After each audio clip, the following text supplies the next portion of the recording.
Welcome to user-defined Python modules. So we just learned how to import modules from the standard library. These are modules that were already written for us. In this section, we're going to create our own Python modules from scratch. So this is what is meant by user-defined. You should be familiar with this term because we had a section on user-defined functions. Those were functions that we also had to create from scratch, as opposed to the built-in functions in Python. So again, a Python module is simply a file that contains Python code that ends in .py. So we've actually already created several modules before, with our Choose Your Own Adventure game, the Craps game, Tic-Tac-Toe. But all of these modules were executed from the command line with Python and then the module name .py. So these modules that we're going to create in this section will be imported into our current program, which just means into the Jupyter Notebook. You can import them into any other program that you would like.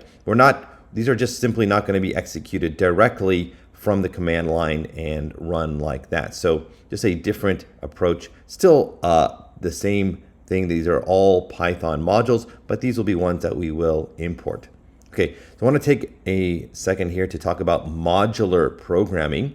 And you should take a look at this word modular. It's very similar to module. So modular programming is just a term generic to programming that simply means the grouping together of code that contains a similar set of functionality. So most professional software is written across many modules, sometimes dozens or even hundreds of modules for many larger programs. So this is a way to just group together code so that, that has this small and similar set of functionality so that it's just easier to piece together and easier to understand what is happening. So it is possible to write all of your programs, all of your projects in a single, Python file. That's generally bad practice whenever the code base gets too large. You want to kind of section it out into different pieces. Other disciplines have basically almost every other human endeavor and other disciplines have this similar concept, whether you are engineering a bridge, breaking it up into certain components, you're building a car, even writing a book, there's different chapters in a book. So we can think of a lot of human endeavors as being modularized. So that is a term that you'll hear. It's just that there's different components to the whole thing. So this is just a common practice in software development, is to place code that is similar in a single module and then place other code that is similar but differently than the first into another module and so forth.